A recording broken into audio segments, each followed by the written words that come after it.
I said, I got my boys here in the Hawaiian shirts, you know. and everybody knows what that means. Hey, officers, that means Boogaloo. A lot of people believe differently about the Boogaloos, but the core belief is the fact that we stand for freedom, individual freedom of all, and we're willing to defend anyone's rights to those freedoms. How are you guys different from the more traditional militia groups like the Three Percenters or like the Oath Keepers? We won't compromise. So would you say that the Boogaloo movement is like a more extreme version of militia groups? I think extremity is perspective. I think someone saying that we're extreme or saying someone else is extreme is all based on whoever's going to watch this or listen to this. They have to make their own decision. Mike Dunn is a 19-year-old gun rights activist and self-proclaimed Boogaloo Boi. The Boogaloo movement is a loose collection of Hawaiian shirt-wearing anti-government insurgents who are preparing for a second civil war, or a Boogaloo, as they call it. What began as a meme made its way into the real world when heavily armed supporters started showing up to protest against lockdowns and police brutality. We first met Dunn in February, before he went full Boogaloo. Back then, his group, the Virginia Knights, was coordinating local militias in counties across the state. I state your name. Do hereby solemnly swear that I will support and defend the Constitution of the United States against all enemies, foreign and domestic. Against all enemies, foreign and domestic. Serving with the unorganized civilian militia, which guards my homeland, my state, and the constitutions thereof. Sic semper tyrannis. Sic semper tyrannis.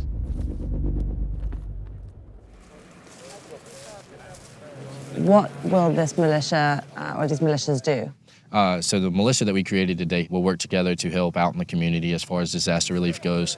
And then if need be, they'll provide support for the local sheriff if their oath is ever tested on whether they will uphold the Constitution of the United States or not. In November 2019, Democrats flipped Virginia's state house blue for the first time since the 90s and immediately got to work on gun control. This galvanized grassroots opposition, especially in rural areas, and militia activity fired up in at least 20 counties.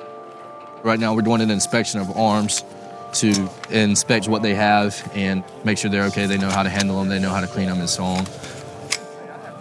You hold her up pretty good. Yeah. I like it. How you doing, sir? Right. Thank you for coming out. Like the gear? Yep. Oh yeah, I see you. Clean her up a little bit. I see that we might need to have a militia just defend our rights if we have to. Hopefully it never comes to that. You guys are like in tactical gear. Are you worried that that could like give the wrong impression or scare people who might want to join off? We're here to give the impression that we support the Second Amendment.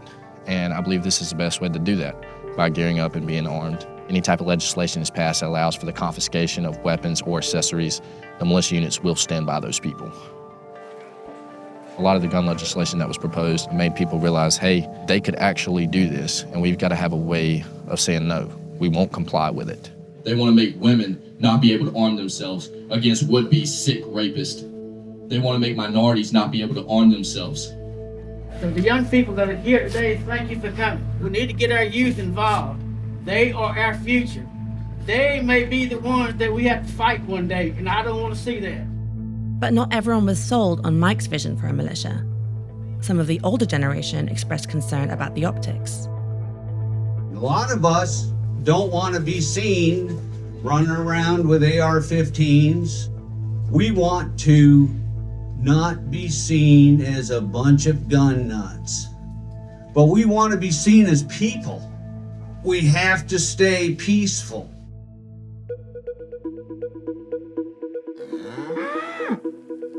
Chris Griffin is a farmer and fellow gun rights activist. His focus is on protecting his livestock, and he's worried that the growing militia movement in Virginia could take things too far.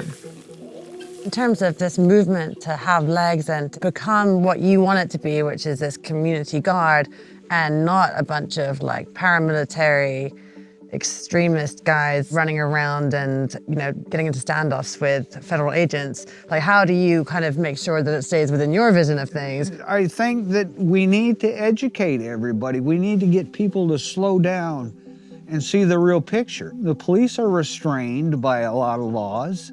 They can't just shoot you, but if you show up with guns, they can shoot you. So what's the point? Why get into a firefight?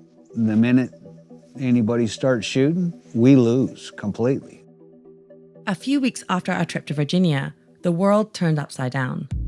COVID-19 hit the US, governors imposed stay-at-home orders, and armed men started appearing at anti-lockdown and Black Lives Matter protests, some of them in Hawaiian shirts. A shadowy extremist group is allegedly using unrest across America to foment its own mission of deadly violence. The group called Boogaloo, which is a fringe group that believes there's an impending civil war.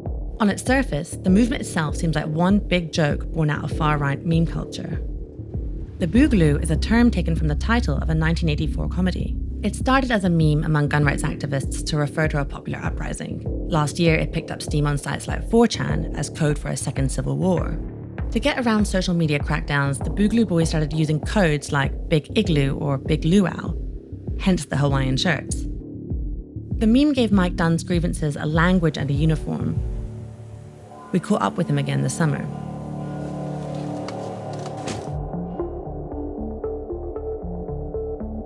The Boogaloo movement can mean a lot of different things to a lot of different people.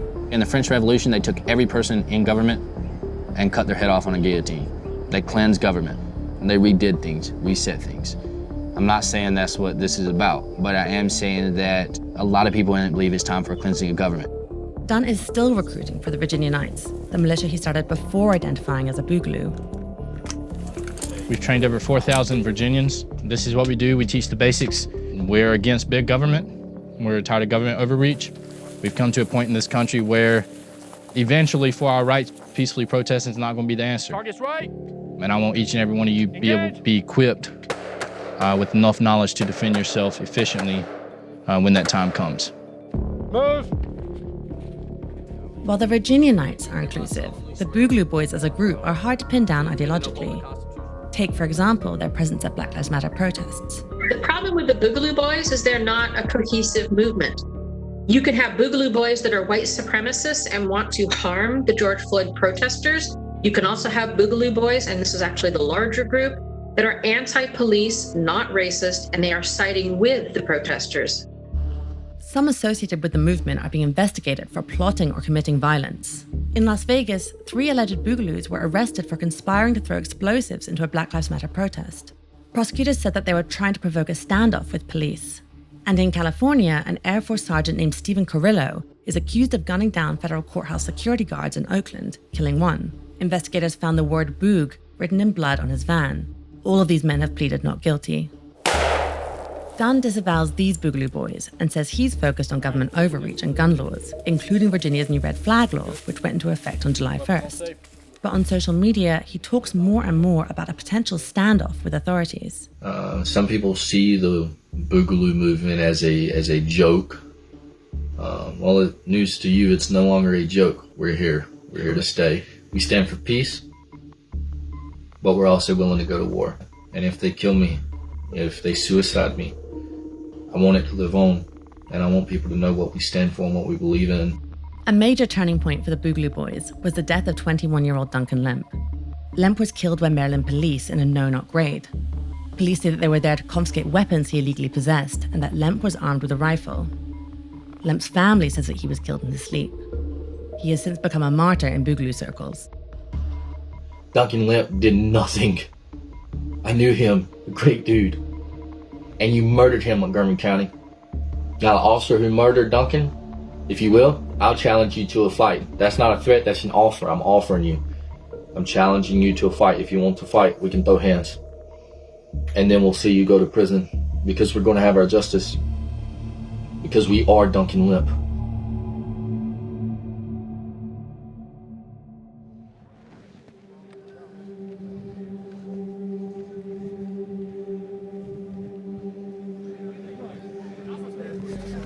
You guys can't gather right here. Blocked off areas on the other side.